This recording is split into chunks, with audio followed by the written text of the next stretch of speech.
A lot of you aren't married, and you'd like to be.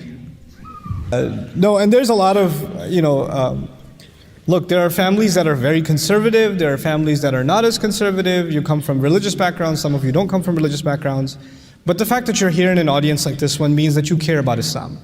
And you even if you want to get married, you'd like to do the right thing, right? And maybe you're interested in somebody, maybe you're already talking to them, maybe they're here with you, I don't know. But you're not married yet. So I wanted to actually, first of all, accept a reality. The reality of it is we're not living in righteous times, right? The Muslims, unfortunately, are dating. They are going out to dinner. They are chatting it up late at night, whatever it is they're doing. And it's happening. It's become a reality. And we have to deal with that reality. Our religion does not accept something that's wrong.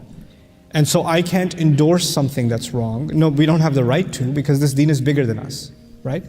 We are in submission to Allah's principles. But at the same time, there are this deen is also practical. Like it doesn't give people idealistic solutions, it gives them realistic solutions. This deen, at every step I study this deen, and any principle in this deen, I come away with this deen is so practical. It takes into consideration the realistic temptations of people, their tendencies, their temperaments, their situations, their difficulties. Allah did not send Islam to angels. He sent it to you and me. He knows who He created, and He knows who needs guidance, right? So there are audience members that are in this circumstance. Some of you are parents, your sons and daughters are dating and you don't know what to do about it and how to go about, and you're in this strange bind and it's embarrassing to talk about. Because who do you tell, that sort of thing? Or your daughter's insisting that she wants to marry this guy, or your son's insisting he wants to marry this girl, or something like that, and she's not even Muslim. That happens too. Or she's ready to accept Islam, but the mother says, accept Islam. Nobody talks like that. They don't. No, mothers don't talk like that. Mothers hold a knife behind their back and say, no, bring her over. Bring her over. I'll give her the shahada. She'll be a shaheed. Hold on, can you act that motion out? Yeah, let me one just, time for camera. yeah. It was not on the mountains. Anyways. But anyway, what I wanted to ask you guys, because you guys are I'm allergic to fiqh, so that's why these two guys are here. So, what do you do in situations like this? Guy wants to marry this girl, they've already been talking or whatever, going out to dinner, and now they want to do the right thing, right? Or they want to get the family involved, they want to take good steps. Well, what do? Help them out. Help that one out over there. Look, he's shaking his head. I'm kidding. I don't see you. Now I do. You just got up and left. Okay. Well, obviously you gotta just talk to people, right? So you're gonna have to, at some point, there's this bizarre delusion that a lot of times young people live in, that somehow I can just proceed in this manner forward without ever dealing with the situation at hand. You are going to have to find a way to end up bringing your parents, your family into the situation. You're going to have to sit down and talk to them. And one of the things I tell a lot of young people is, and I'm going to get to the parents in a second, but I'm just speaking generally outside of any type of abnormality. Normal parents, like I said earlier in the lecture, they love their children more than they, love life itself. So it's not so much about what you're saying, it's how you say it. So storming into your house and kind of saying hey, listen, this is what's happening, this is who it is, and this is what's going to happen. There's a way that conversation is going to go, and it's not going to go very well. And then there's another tone of a conversation where you sit down and you kind of say that, look, I want to be happy. What? And I want to find the right person for me. How long have you wanted to be happy?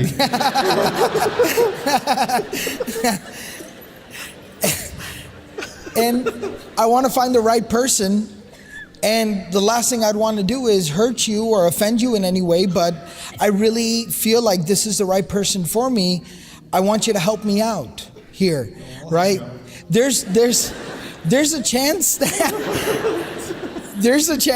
conversation might go a little bit better. But that brings me to the other side of what he just demonstrated, that there's another reality. That your mom might be like Nouman. Yeah, exactly. That parents are not perfect. And that's probably one of the biggest taboos, that most taboo things you can say in the Muslim community, whether it be America or Singapore, right? Parents are not perfect. Nobody wants to hear that. Yeah, exactly. Exactly. So it's just a reality. And so that's where what I'll tell young people is, if you are trying to make things right, as you said, maybe you did things wrong, but now you're trying to make them right. Or maybe, mashallah, you're one of those young people who are trying to do things the right way from the very get-go, and your parents are they're not perfect and they're not being reasonable, then try to find some type of ally, right? But be careful not to kind of go with your own, but try to find some type of ally. And I have plenty of personal situations, meaning very close family and friends, community members, students and things like that, whose parents were not being reasonable. I can say with 100% confidence, these young people, they were trying to do things the right way from the very get-go. They were being right, they were becoming correct, and the parents were not being reasonable. They, instead of just completely flying solo, they ended up trying to get some type of allies on their side. Maybe it was an uncle, maybe it was a grandparent, maybe it was the imam of the community, maybe it was somebody, right? Yeah, they did. You're trying to get around the subject like they didn't use you. They used you. I have the most amazing stories. I had a mom throwing plates at me. I was like dodging plates. It was amazing. Because the mom's like, okay, please tell him he can't marry her. And I said, well, actually, I just did their nikah. Yeah. I was like, I can't. It's completely valid for these two people to get married, especially her father, even from the fiqh position that the wali of the girl has to be involved. Her father's completely on board. I've spoken to him on the phone. He's completely down. So he actually can, and I even think should marry her. And she was like, I'll be right back. She came back with plates and she just started throwing plates at me. Get out of my house. I said, okay. It's, so that might be the reality where the parents are not being reasonable, because parents aren't always perfect either. But in that situation, make sure you try to get some type of allies on your side. And here comes the little bitter pill for young people. If you're not able to get anybody that can see your logic, you can't get anybody to see your side of the situation. You're probably insane. Yeah, you're probably going things about the wrong way. So. And one thing that I would say, and I don't know if it's understood yet or not, but you don't wait a year to take your parents into confidence on these things either. You do it from the get-go. You do it from the get-go. You don't go get emotionally attached to someone, start going about things the wrong way, in a haram fashion, in a way that Allah, we're not talking about cultural norms now. See, here's the thing. Let's face it here. There is no way to know for a fact what type of person you're going to marry until you actually marry them. There is no way. And in fact, psychologically speaking, dating will not do you any favors. It's not going to help you know that person more. It's going to help that person make a better impression on you, not help you know them more, because until you live with the person, there is no way to completely know them. So that's something that is, the decree of Allah subhanahu wa ta'ala, and things happen, and that's true. But let's face it, collectively as a society, are we moving deeper into a marriage crisis? Or are we getting better because we've loosened restrictions and so on and so forth?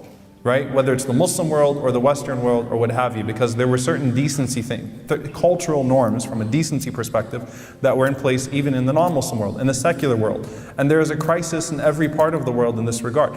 So when it comes to the Islamic perspective now, we believe that Allah subhanahu wa ta'ala is the turner of hearts, right? We understand that Allah subhanahu wa ta'ala is the turner of hearts. Don't think that you can disobey Allah subhanahu wa ta'ala, do things haram, with the intention that you will right it one day. And Allah subhanahu wa ta'ala is going to put barakah in your relationship. You're fooling yourself. You're not going to fool Allah subhanahu wa ta'ala. You are fooling yourself. Now there's a difference between two people, and even the Sharia makes a distinction here of two people that started something wrong and they generally made tawbah. And Allah left it ambiguous. They actually made tawbah. They actually repented. And it wasn't a tawbah that was conditional on me marrying this person. It was a tawbah of like, wow, I did something haram, astaghfirullah, let me now go and approach this right. It wasn't, fine mom, dad, I'm sorry, but I still need to marry that person. And that's the only way that it's going to happen. You have to take them into consideration from the very beginning. And when parents are unreasonable, I will say this as well, you learn this the hard way, sometimes very later on, much later in your life, but your parents are not seasonal. The whole world will turn their backs on you before your parents turn their backs on you. And you will learn that the hard way, right? Many, many times in life. With friends, sometimes with spouses, with whoever it may be, with mashayikh, with your teachers, with your closest friends. You will find that other people will be seasonal at times. Your parents will never be seasonal. They will, even when your parents say, I'm not going to talk to you because you've decided to go forth with this, they don't really mean it.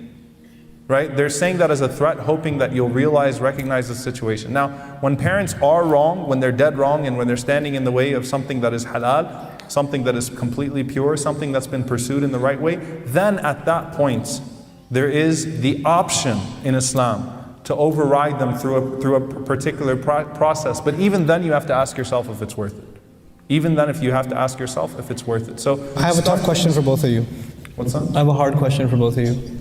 Okay. There are people in the audience, inshallah they're not, but there are people in the ummah that are dating for a long time, a year, 2 years, 3 years. And the first advice that comes in my head is just get married. Doesn't matter who says what. Because you're clearly not going to let each other go. I totally disagree. You don't? I completely disagree. That's setting them up, that's giving a temporary solution. You'll make them happy for now, but their relationship is going to fall apart. Look, I do marriages and divorces. I've been doing it for 10 years, personally. And most of the time when we gave in and said, okay, fine, just let them get married, they were divorced within 3 months because they've already gotten past all the rosy part of the relationship. What I would say instead is that you have to step back and seek rational advisors, like Sheikh Abdul Nasser said, that will let you know if whether or not this is a good idea or not. And if it's a good idea, and if the fundamentals are there and the foundations are there, and you can work through it and so on and so forth, then it's better for you not to make a long-term mistake, something that's going to damage you for the rest of your life, just because you made a short-term mistake and it's going to hurt you to get away from that. Man taraka shay'an lillah awadahu Allahu khayran min. You leave something for Allah, Allah subhanahu wa ta'ala gives you something better than that. So look, if you've been in a relationship for a very long time and you really feel bad, you want to make tawbah, take a step back, ask Allah sincerely for forgiveness, then try to approach it rationally. Seek advice from people, whether or not you think this can be a good marriage or not going forward. Don't try to just take the pill that's going to make you feel good now and let you get married and then everything falls apart because you did not. Marriage is a rational decision. Marriage is not an emotional decision. It is supposed to be a rational decision. It's not supposed to be an emotional decision. So that's the point here. You look for compatibility. What is the main reason that people fall apart in relationships? Compatibility, correct? Lack of compatibility. You look for compatibility. You can't find that if... All right, I'm just going to stop now. No, I'm listening. I'm totally listening. You can't determine whether or not a person is compatible if the only thing you've seen are roses and nice restaurants and sneaking off into movie theaters and having conversations where half of the conversation is just fluff. No, it's you can't determine that. When you're in the situation, you're basically blinded by your own emotions and what's going on, right? So what you're saying is, like we see this in any situation, you bring in a fresh set of eyes. You bring in a fresh, different outsider's perspective. We know that in business all the time. You bring in a consultant who's not in the company, right? Who can... It's not, but there are certain human realities, right? And the human reality about when you are in an experience, when you are experiencing it at that moment, there are certain blinders that you have on. You're just not being able to see the big picture here. Here's the thing. Here's why I disagree with both of you. And I'm totally okay with disagreeing with people. I have learned to revel in disagreement. It is my dessert. So, How many marriages and divorces have you done? oh.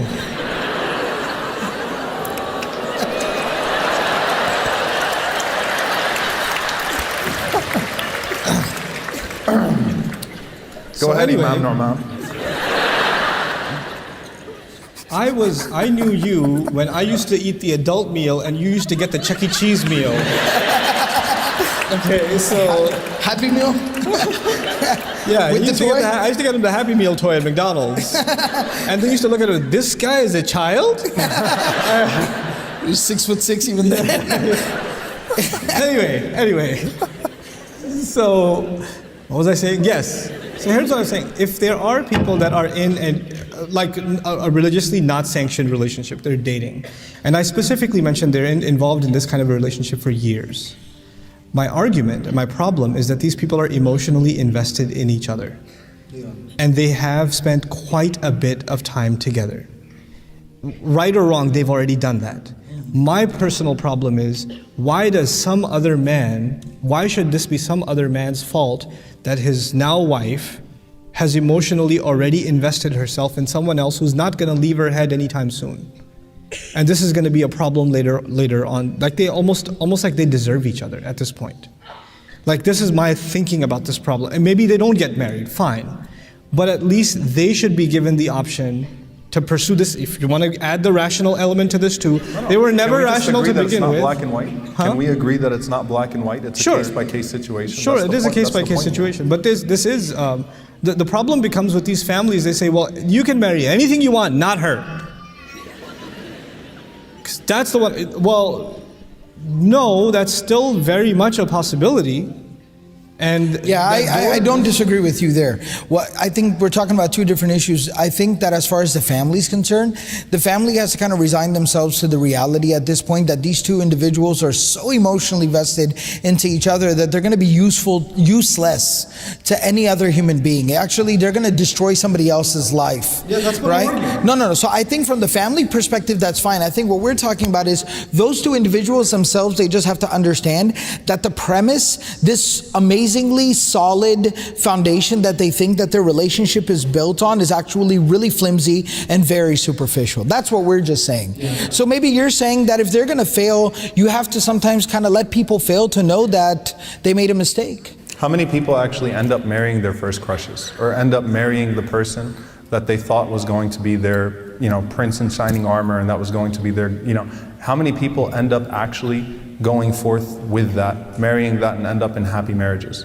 It's a very small portion of humanity, not just very turbulent relationships. Extreme, and what happens is, one of the things that Allah subhanahu wa ta'ala tries to protect us from, with the, and I don't even want to call them restrictions, because al-aslu fil ashya' al-ibaha, the basis of all things in Sharia is that it's permissible unless it's proven to be haram. But one of the reasons why Allah subhanahu wa ta'ala directs us in this way is that our interactions before marriage should be in a way that it is as rational as possible, that the position that we're taking, that when we're deciding to go into this lifelong commitments, the average divorce rate worldwide now is 48%. In America, it's close to 60%. That is going to happen. It's inevitable. There was divorce in the time of the those numbers Sahaba. are skewed because like 50% of the population doesn't even believe in marriage anymore. Right. So only 50% of people get married and 60% of them end up divorced. Right. So the numbers are actually catastrophic. And then only 30% do this, and 20% go, and then 10%, and then there's just a lot of numbers involved. Well, I'm a Mayman, so it's very natural. I was just doing math, okay? But no, so you're talking about... I only understood about 3.2% of what you guys are saying. I'm just saying the reality is only 30% of people in America are married. That's it. That's scary. So there's the extreme of, which we were taught was ideal Islam, which I've heard many times. I've heard, and I'm sure you've heard this as well, parents that will tell their children, I married your mom without even seeing her. Right? You had bad eyesight or something. We didn't even know each other, and alhamdulillah it worked out. But they're miserable and so on and so forth, right? There is a sunnah precedence here. The sunnah worked out is a very loose term. The sunnah precedence of this is people who want to get married should talk to each other, not ask each other what your favorite color is or what's your favorite song, or do you like long walks on the beach too? And no, but like actually have serious conversations about compatibility. Should actually sit down and discuss things within a controlled environment where their emotions cannot get the best of them.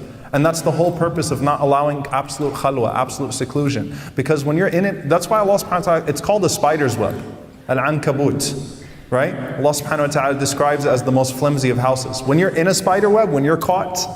You can't see outside of it. It's the most flimsy of homes, but a bug that's caught inside of it, right, is not getting out. Why? Because you can't see past it. You think that that's your reality and you've resigned yourself to that. And it's irresponsible for everyone to say, okay, fine, go ahead. Go ahead and ruin your life. No, if it's something that, because you're talking about parents that stood in the way of something that was unjust, that they were not justified in doing so. That's where the imam comes in, or that's where someone comes in, or an ally comes in and says to the parents, you need to chill. You need to calm down. Alhamdulillah, at least it's a Muslim. At least it's someone that, at least they pursued each other for the right reasons. Yes, maybe because of the circumstances, they thought it would be an innocent phone call. They ended up talking too many times. They ended up meeting a few times and so on and so forth. But there was still some level of conscience. And let me hold back for the sake of Allah subhanahu wa ta'ala. At that point, you act as a facilitator. But it's not black and white. And at the end of the day, we need to understand that when we go through relationship after relationship after relationship, we're killing our own ability to have meaningful relationships. Allah does not want that for us. It's not healthy for us to go through relationship after relationship after relationship and be broken down over and over and over again, to where when we go into our 7th, 8th relationship and say, this is the one, we already are questioning, and we already have this sense of paranoia that there's no way that it's going to work out, and we've already lost our own capacity to love. So try to pursue things as right as you can, and then when people stand in the way in a wrong fashion, that's when you resort to those other protocols. Now, if you are, what the reality, if you've been in a relationship for a very long time, the first thing you need to do is what? The first thing you need to do is disengage, tawbah. You need to ask Allah for forgiveness. The first party you should be concerned with in anything that happens in your life as a Muslim, as a believer, is what does Allah think about this? What have I done to offend Allah subhanahu wa ta'ala? The first thing you need to do is seek forgiveness. Seek forgiveness sincerely from Allah subhanahu wa ta'ala, no matter what the outcome of the situation is. Astaghfirullah, I've messed up. Oh Allah, guide me to what's best for me. I've messed up. Because then you bring back the barakah of Allah subhanahu wa ta'ala, the irshad, that guidance from Allah subhanahu wa ta'ala in your direction in life. But when you take that out of the equation, then it's always going to be, it's always going to be risky no matter what. But you make it so much more risky, and you're still not going to pursue a path of barakah. I'm going to conclude this session with a dua that Allah allows all of the young people here and all the unmarried here the blessing of a good, permissible and sustained and healthy and nurturing and happy marriage. And I pray that Allah Azza wa Jal gives the parents happiness in the marriage of their children, and the children happiness in the marriage to each other, and Allah provides them with righteous children that can carry the flag of Islam in the future, inshallah ta'ala.